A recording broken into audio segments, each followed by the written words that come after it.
जय हिंद दोस्तों, मैं से स्वागत करता हूं आपके अपने YouTube channel physical education material point में। तो दोस्तों, आज की इस वीडियो में हम बात करने वाले हैं कोशिका यानी सेल के बारे में। तो दोस्तों, आज की इस वीडियो में मैं आपको बताऊंगा कि सेल क्या होती है, उसके कितने प्रकार होते हैं, क्या उसका स्ट्रक्चर होता है और क्या उसका वर्क होता है। तो इन सभी चीज़ों के बारे में आपको इस वीडियो में बनाने वाला हूँ। दोस्तों, मैंने हिंदी में इसके नोट्स भी बना रखे हैं, जैसे कि आप स्क्रीन पर देख पा रहे होंगे। उसके अलावा आपको इसके नोट्स दोस्तों डिस्क्रिप्शन पे मिल जाएंगे मेरी वेबसाइट के थ्रू। वहीं मैंने काफ़ी अच्छी लैंग्वेज में ये नोट्स आपको अवेलेबल करा रखे हैं। ठीक है दोस्तों, तो शुरू करते हैं आज की अपनी वीडियो। तो दोस्तों, सबसे पहले हम बात करते हैं कि कोशिका सेल होती क्या है। दोस्तों, जब हम अपने मनुष्य शरीर की रचना के बारे में जानना चाहते हैं, तो उससे पहले दोस्तों हमें मानव शरीर के जो है विभिन्न शारीरिक अंगों के बारे में जानना जरूरी होता है। और उन्हीं अंगों में से सबसे जरूरी होती है कोशिका यानी सेल। ठीक है दोस्तों, और वो क्यों जरूरी होती है उसके बारे में आपको बताता हूँ। दोस्तों, कोशिका हमारे शरीर की सबसे सूक्ष्म रचनात्मक एवं क्रियात्मक इकाई होती है। रचनात्मक का मतलब दोस्तों हमारी बॉडी की जो रचना होती है, और क्रियात्मक मतलब हमारी बॉडी की जो क्रियाएं होती है, उसका ये एक समूह होता है। यह मानव शरीर में गंभीर रूप से कार्य करती है, यानी कि इसकी नीड हमारी बॉडी के हर एक पार्ट्स को होती है। ठीक है दोस्तों, अब आगे हम बढ़ते हैं। ये आप देख पा रहे होंगे, सेल का एक मैंने स्ट्रक्चर ले रखा है, यानी फोटोग्राफ है।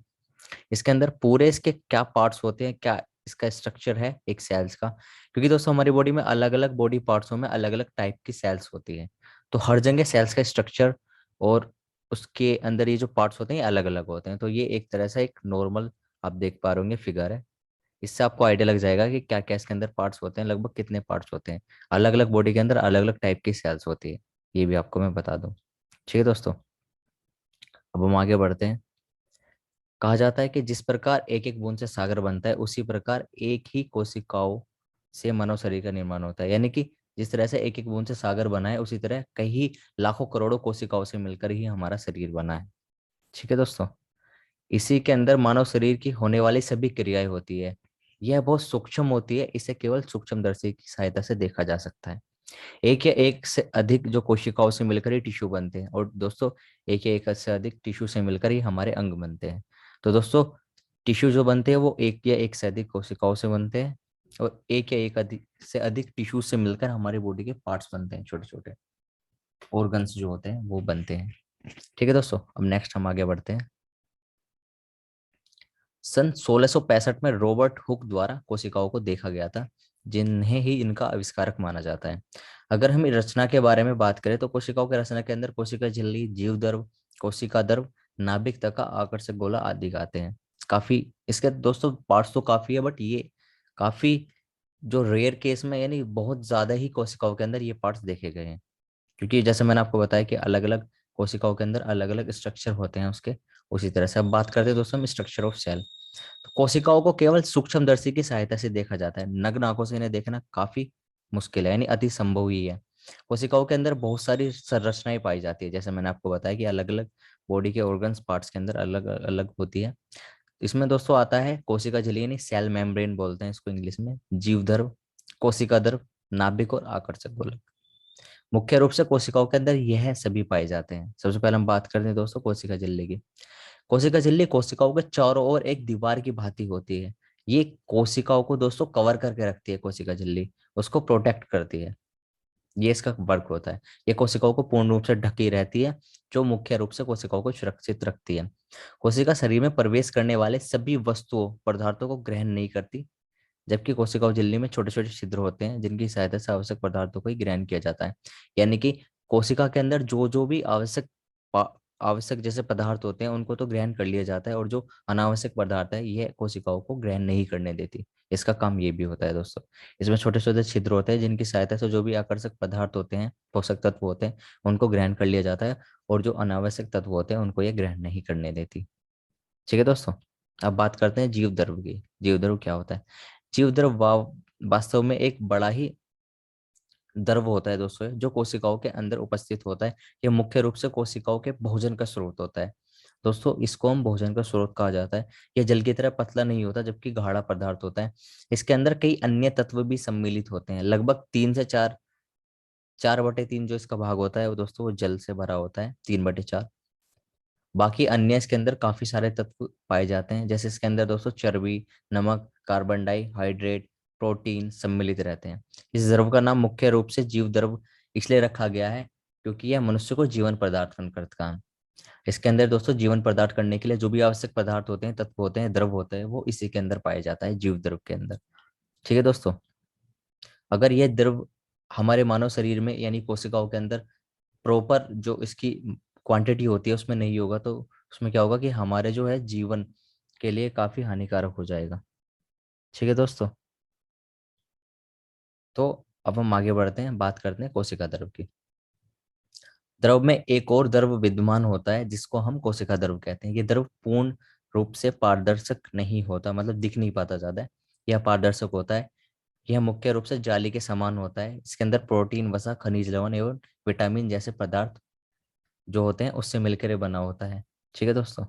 यानी कि इसके अंदर जो विद्वान होते हैं ये सभी होते हैं। इसके अंदर जीव कोशिकाओं के ये दोस्तों जो वस्तुएं होती है वो इसके अंदर पाई जाती है। इसके अंदर जल की मात्रा घटती बढ़ती रहती है तथा इसका गाढ़ा जो है वो तरल भी कम होता है। सजीव होने के लिए इसमें कम से कम 18% जल होना आवश्यक है। यानी कि जो जीवित जो कोशिका है उसके अंदर ये 18% होना जरूरी है। कोशिकाओं के अंदर कई अन्य संरचनाएं भी उपस्थित होती है जो निम्न है: माइटोकॉन्ड्रिया, राइबोसोम, और ये दोस्तों दोनों भी जरूरी है। अब बात करते हैं माइटोकॉन्ड्रिया। माइटोकॉन्ड्रिया कोशिका द्रव के अंतर्गत सूक्ष्म थैलियों में होती है। ये ठोस रूप में पाई जाती है। इसके अंदर छिद्र होते हैं, छेद होते हैं। सभी कोशिकाओं में इसकी संख्या नियमित नहीं होती। कुछ कोशिकाओं में इसकी संख्या 50 भी हो सकती है और कुछ संख्याओं कोशिकाओं में इसकी मात्रा 5,000 तक भी हो सकती है। माइटोकॉन्ड्रिया मुख्य रूप से वसा प्रोटीन से बना होता है। इसके अंदर राइबो न्यूक्लिक अम्ल भी होता है। कोशिका विभाजन यानी जब सेल डिवीजन होता है उसके समय यह भी विभाजित होती है तथा इसके अंदर कुछ ऐसे एंजाइम्स पाए जाते हैं जो सूक्ष्म के जो दोस्तों ऑक्सीकरण की क्रिया होती है उसके उसमें क्या महत्वपूर्ण होते हैं। अन्य कोशिकाओं के भांति माइट्रोकोन भी पूर्ण रूप से ढका होता है तथा इसका आकार उंगली के समान होता है। अब बात करते हैं दोस्तों राइबोसोम की। राइबोसोम एक बहुत छोटे आकार का होता है। ये कोशिका द्रव में इधर उधर मिलते हैं। इन माइटोकॉन्ड्रिया की तुलना में बहुत छोटे हैं, ये माइटोकॉन्ड्रिया से भी छोटे होते हैं। यह बाहरी परत में चिपके हुए होते हैं। कुछ मात्रा में माइटोकॉन्ड्रिया के अंदर भी पाए जाते हैं। राइबोसोम मुख्य रूप से राइबो न्यूक्लिक पोषक तत्व से बना होता है, यानी न्यूक्लिक नामक पोषक तत्व से बना होता है।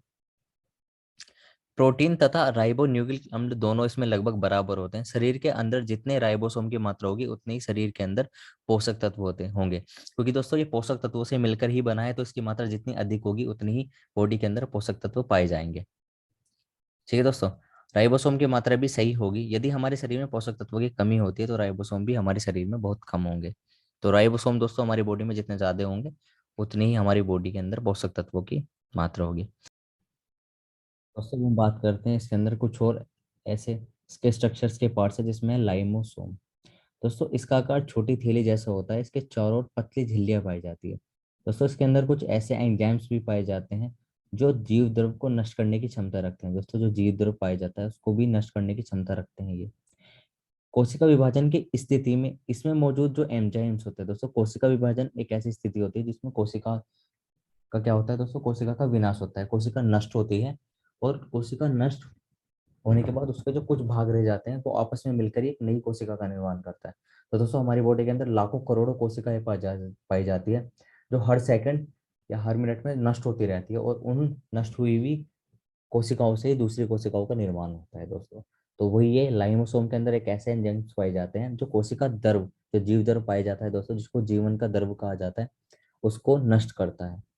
उसके अंदर कुछ ऐसे एंजाइम्स पाए जाते हैं जिसकी वजह से क्या होता है, कोशिका का जो नष्ट विनाश होता है वो हो जाता है दोस्तों। इसके बाद क्या होता है दोस्तों, जो टूटी फूटी कई कोशिका होती है उसकी सफाई भी की जाती है। तो उस कुछ कोशिकाओं आपस में मिलकर ज्वाइंट भी हो जाती है, कुछ कोशिकाएं क्या होती है नष्ट हो जाती है पूरी तरीके से। तो उसकी सफाई करता है और जीवाणु तथा विषाणुओं से भी ये रक्षा करता है। क्योंकि दोस्तों कोशिकाओं, अगर हमारी कोशिकाएं सेफ रहेगी, कोशिकाएं सुरक्षित रहेगी, तो हमारी बॉडी भी दोस्तों काफी प्रॉपर तरीके से काम करेगी। ठीक है दोस्तों। कोशिका और दर के बीच में एक गोल बड़ी संरचना पाई जाती है जिसे केंद्रक कहा जाता है दोस्तों। केंद्रक भी हमारी जो कोशिकाओं को का एक महत्वपूर्ण भाग होता है, महत्वपूर्ण हिस्सा होता है दोस्तों कोशिका के अंदर। ये यह चारों ओर से घिरा होता है। चारों ओर से दोस्तों यह झिल्लियों से घिरा होता है, झिल्ली नुमा आकार की, जिसे केंद्रक की झिल्ली कहा जाता है। प्रत्येक जीवित कोशिकाओं के अंदर एक केंद्रक पाया जाता है। परंतु कुछ ऐसी कोशिकाओं भी होती है जिसके अंदर एक या एक से अधिक केंद्रक भी पाए जाते हैं। केंद्रक के अंदर एक द्रव भरा होता है जिसे केंद्रक द्रव कहा जाता है। ठीक है दोस्तों। केंद्रक के अंदर ही डीएनए अनुवांशिक लक्षणों को एक पीढ़ी से दूसरी पीढ़ी तक ले जाने के गुण पाए जाते हैं। डीएनए क्या होता है दोस्तों कि जो नर और मादा का आपस में कॉम्बिनेशन होता है, उसके बाद जो उन दोनों के अनुवांशिक लक्षण होते हैं उसको एक पीढ़ी से दूसरी पीढ़ी तक ले जाने के जो गुण होते हैं दोस्तों, वो केंद्रक के अंदर पाए जाते हैं, ताकि उन दोनों की कुछ आदतें या कुछ उनका व्यवहार या उनके डीएनए से मिलकर ही एक नए डीएनए का निर्माण होता है। वो दोस्तों किसके अंदर पाया जाता है? न्यूक्लियस यानी केंद्रक के अंदर पाया जाता है। कोशिका विभाजन के समय एक मोटी छड़ी जैसी रचना में ये परिवर्तित हो जाते हैं डीएनए, क्योंकि दोस्तों हमारी बॉडी के अंदर सेल डिवीजन भी होता है, कोशिकाओं का विनाश भी होता है दोस्तों। तो उस स्थिति में क्या होगा, ये एक मोटी छड़ी के रूप में परिवर्तित हो जाते हैं, जिसे दोस्तों गुणसूत्र कहा जाता है, क्रोमोसोम्स कहा जाता है दोस्तों, या हेरिडिटी कहा जाता है। ये सभी इसके अंदर ही पाए जाते हैं दोस्तों। डीएनए अणु में कोशिकाओं के निर्माण तथा संगठन की संपूर्ण सूचनाएं पाई जाती है। डीएनए के अंदर दोस्तों एक नए अणु, जो नया जीव का निर्माण होता है, उसकी निर्माण तथा संगठन की संपूर्ण सूचनाएं उसके अंदर पाई जाती है। डीएनए के इस क्रियात्मक खंड को ही जीन्स कहा जाता है दोस्तों। हम कहते हैं ना दोस्तों जीन, तो वो यही होते हैं दोस्तों। डीएनए को अनुवांशिक पदार्थ कहा जाता है और जीन को दोस्तों अनुवांशिक इकाई कहा जाता है। केंद्रक क्या होता है दोस्तों? कोशिकाओं की रक्षा करता है।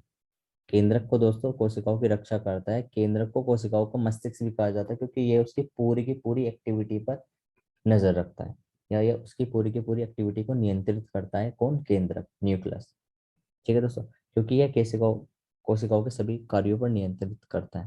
दोस्तों इसके अंदर क्या होता है? इसके अंदर केंद्रक के अंदर केंद्रक दरों में एक छोटे छोटे गोल आकार का एक रचना पाई जाती है। ठीक है दोस्तों, जिसे केंद्रिका कहा जाता है। अब केंद्रक के अंदर क्या पाई जाती है दोस्तों? केंद्रिका। यह कुछ कोशिकाओं में छोटी होती है, कुछ कोशिकाओं में नहीं भी पाई जाती, कुछ कोशिकाओं में एक पाई जाती है, कुछ कोशिकाओं में हजार पाई जाती है। तो दोस्तों इसका कोई हर कोशिकाओं के अंदर या हर केंद्रक के अंदर ये अलग अलग मात्रा में पाई जाती है। इसका भी कोई भी नियमित या निश्चित आकार, रूप या इसकी संख्या नहीं होती। इसका कार्य क्या होता है दोस्तों? यह क्या करता है? कोशिका विभाजन के समय इसका विशेष महत्वपूर्ण होता है। इसकी ही कोशिका विभाजन के समय इसका काफी अच्छा का महत्वपूर्ण विशेष कार्य होता है, क्योंकि यह कोशिका का विभाजन के बाद कोशिकाओं को आपस में कंबाइन करके एक नई कोशिका का निर्माण करती है, केंद्रिका।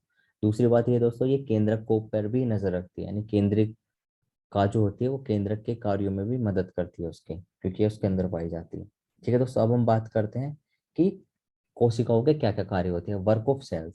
अब मैंने आपको स्ट्रक्चर तो बता दिए थे कि स्ट्रक्चर क्या क्या होते हैं, कोशिकाओं के अंदर क्या क्या उसके पार्ट्स होते हैं, क्या क्या उसके भाग होते हैं, पाए जाते हैं, उनका क्या क्या कार्य होता है, या वो किस तरह से कोशिकाओं को वर्क कराते हैं, उसके पूरी मैंने डिटेल आपको दे दी है। अब हम बात करता हूँ कि वर्क ऑफ सेल क्या होते हैं, कोशिका के कार्य क्या होते हैं। पहला दोस्तों इसका कार्य होता है वृद्धि एवं रख रखाव। वृद्धि एवं रख रखाव किस प्रकार से दोस्तों? कि जो भी कोशिकाएं ग्रहण करती है उन्हें वह दो प्रकार से रखती है। प्रथम में इन तत्वों का नया फोटो क्लास में बनाते हैं, जिससे कोशिकाओं का आकार बढ़ता है, उनका विकास होता है तथा उनका पालन पोषण होता है। यानी कोशिका जो भी ग्रहण करती है वह उसको दो तरीके से खर्च करती है, यानी यूज करती है। पहले में क्या होता है दोस्तों कि यह कोशिकाओं के आकार, उसके विकास, उनके पालन पोषण में उस चीज को यूज में लाती है। दूसरे में क्या होता है दोस्तों कि यह कोशिकाओं के जो पोषक तत्वों को ग्रहण करती है उसकी मदद से कोशिकाओं के जो भी भाग नष्ट होते हैं, जो भी दोस्तों हम एक्टिविटी कर रहे हैं पर डे, या जो भी हम कार्य करते हैं, उससे क्या होता है कि हमारी जो कोशिका होती है जो पोषक तत्वों को ग्रहण करती है उनको यूज करते हैं। उसके बाद क्या होता है, यूज करने के बाद वो जो कोशिका होती है उनको मरम्मत की जरूरत होती है। मरम्मत की दोस्तों जरूरत होती है। तो वो कैसे होता है? हम ऑक्सीजन लेते हैं, हम खाना खाते हैं, उससे जो पोषक तत्व मिलते हैं उससे क्या होता है? उन कोशिकाओं की मरम्मत होती है। तो दूसरा क्या होता है कि उन कोशिकाओं की मरम्मत करने के लिए जो कोशिकाएं ग्रहण करती है पोषक तत्वों को, उनका यूज करते हैं। ठीक है दोस्तों, दूसरा है श्वसन क्रिया। दोस्तों जो हमारी श्वसन क्रिया होती है, ऑक्सीकरण की क्रिया होती है, उससे जो पोषक तत्व प्राप्त होते हैं, यानी फेफड़ों से ऑक्सीजन रक्त में जाता है, रक्त के माध्यम से कोशिकाओं तक पहुंचता है, जिससे वे आवश्यक पोषक तत्वों को ग्रहण कर टूटी फूटी कोशिकाओं की मरम्मत कर बची हुई अपशिष्ट गैस यानी अपशिष्ट पदार्थों को कार्बन डाइऑक्साइड गैस के रूप में वापस फेफड़ों में भेज देते हैं। यह क्रिया कोशिकाओं द्वारा ही, यानी कोशिकाओं पर ही निर्भर करती है दोस्तों। पूरी ऑक्सीकरण की जो हमारी क्रिया होती है, हमारी पूरा पोषक तत्वों को ग्रहण करने का कार्य भी दोस्तों कोशिकाएं करती है। अपशिष्ट पदार्थों को बाहर निकालने में मदद भी दोस्तों कोशिकाएं करती है। यानी सारा कार्य दोस्तों, जो पोषक तत्वों को ग्रहण करना है, हमारी बॉडी को कार्य कराना है, वो सभी कोशिकाओं पर ही निर्भर करता है। ठीक है दोस्तों, अब बात करते हैं मेटाबॉलिज्म। कोशिकाओं के अंदर सभी क्रियाएं दो प्रकार से होती है। पहले में क्या होता है दोस्तों, एनाबोलिक, जिसके अंदर पोषक तत्वों को विघटन किया जाता है, तथा दूसरे में क्या होता है, पोषक तत्वों का अध्ययन किया जाता है, तथा अलग अलग पोषक तत्वों को उसकी जरूरत के अनुसार रखकर उनमें से अनावश्यक पोषक तत्वों को बाहर निकाल दिया जाता है। पहले में दोस्तों क्या होता है कि उनको विघटन कर लिया जाता है, और दूसरी में क्या होता है दोस्तों, उसके अंदर से जो पोषक तत्वों की जरूरत है बॉडी को, उनको रख लिया जाता है, और अनावश्यक पोषक तत्वों को बाहर निकाल दिया जाता है। जिससे क्या होता है कि कोशिकाओं को ऊर्जा को ग्रहण करती है, जिससे हमारे शरीर को कार्य करने के लिए आवश्यक ऊर्जा का आदान प्रदान होता है, तथा जो ऊर्जा का प्रयोग होता है वो शरीर को ऊर्जा प्रदान करता है, गर्मी प्रदान करता है, जिससे क्या होता है कि हमारी बॉडी में गति प्रदान होती है। ठीक है दोस्तों, उससे क्या होता है, हमारी सांस वगैरह की क्रिया होती है, पूरी की पूरी क्रिया दोस्तों इसी पर निर्भर करती है। तो इसमें मैंने आपको बता दिया श्वसन क्रिया के माध्यम से भी दोस्तों। अब तीस लास्ट आता है दोस्तों, उत्सर्जन। उत्सर्जन में क्या होगा दोस्तों, रक्त के माध्यम से ऑक्सीजन गैस से आवश्यक पोषक तत्वों को तो ग्रहण कर लिया जाता है, तथा जो बचे हुए अपशिष्ट पदार्थ होते हैं उनको उत्सर्जन क्रिया के माध्यम से बाहर निकाल दिया जाता है, बॉडी से बाहर उनको निकाल दिया जाता है। तो वो उत्सर्जन नली के माध्यम से हमारे जो गुदे होते हैं उनके रूप में हम फ्रेश होते हैं, उसमें हम उसको निकाल देते हैं। कुछ मात्रा में दोस्तों क्या होता है, वो कार्बन डाइऑक्साइड गैस की मात्रा में निकल जाता है, कुछ दोस्तों टॉयलेट की वजह में निकल जाता है, कुछ जो बचता है दोस्तों वो सुबह फ्रेश हम होते हैं, उसमें हमारी बॉडी के वो पोषक तत्व सब निकल जाते हैं। तो ये उसका पूरा कार्य होता है दोस्तों। मैंने आपको बता दिया कि सेल क्या होती है, सेल के क्या कार्य होते हैं, क्या उसकी बॉडी को नीड होती है, क्या उसका स्ट्रक्चर है, और क्या पूरा का पूरा उसका वर्क है। अगर आपको फिर भी कोई क्वेरी रहती है तो आप मुझसे कमेंट करके पूछ सकते हैं। डिस्क्रिप्शन में आपको लिंक मिल जाएगा। वीडियो को देखने के लिए धन्यवाद। अगर आपने अभी तक चैनल को सब्सक्राइब नहीं किया तो प्लीज़ चैनल को सब्सक्राइब कर ले, वीडियो को लाइक करें, शेयर करें। Thank you so much.